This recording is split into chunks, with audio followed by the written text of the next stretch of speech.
जगरे मोर prior परिवार आसंतु आमे प्रभुंक चरण तले आंठु पाती प्रभुंक वाक्य निकटरे ध्यान देवा। प्रभुंकर वाक्य कहे आम्भे माने जेपरी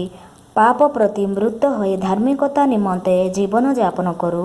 एथि निमंते से आपे क्रूस उपरे निज शरीर रे आम्भमानक समस्त पाप बहन कले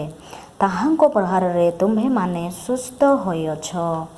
हालेलुया हालेलुया हालेलुया। धन्यवाद धन्यवाद प्रभु परमेश्वर जीशु बाबा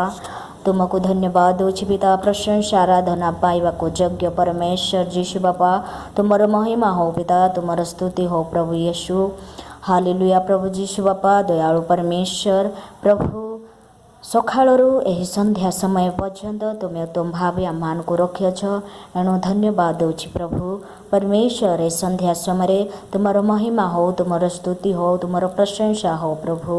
प्रभु मुझे बेले प्रार्थना करुअछि सारा जगतर लोक मानकर उद्धार पाई परमेश्वर समस्ते निज निजर पापरु फेरंतु परमेश्वर मन परिवर्तन करिवार आत्मारे तुम से परिपूर्ण कर पवित्र आत्मारे से गाइड कर प्रभु जीशु बापा एत बेले मु प्रार्थना करुछि पिता जो जो माने प्रभु निज निजर बेमार रोग रे अछंती तांकर आरोग्य पाए सुस्थता पाए मु प्रार्थना करुछि पिता परमेश्वर जो माने पाप रे अछंती अभिशाप रे अछंती से मानकर पाप रु अनुताप और परिवर्तन आत्मा रे से मानकु परमेश्वर आजाद कर प्रभु तुमर रक्त रे से मानकर पाप को धौत कर दियो प्रभु से मानकु तुम निकट रे फेरे आनो परमेश्वर तांको मन विवेक तांकर माइंड को तुम आड़ को परमेश्वर लगे दियो प्रभु से मानक जीवन रे तुमर ज्योति जलाओ प्रभु परमेश्वर तांको जीवन रे तुम काम कर परमेश्वर जो माने परमेश्वर तुमर वाक्य को शुणिक शुणा होछंती प्रभु से मानक जीवन रे आसुवा शैतान रो बाधा विघ्न से मानक परमेश्वर मुक्ति दियो प्रभु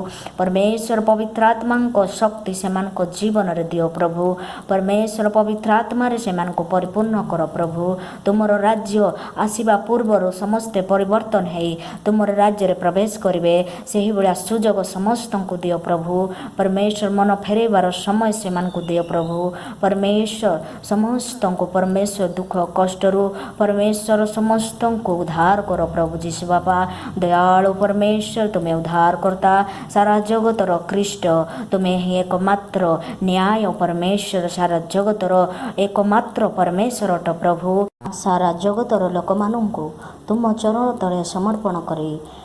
प्रिय पुत्र प्रभु जीशु ख्रीष्ट नाम रे मागली पिता आमेन आमेन आमेन।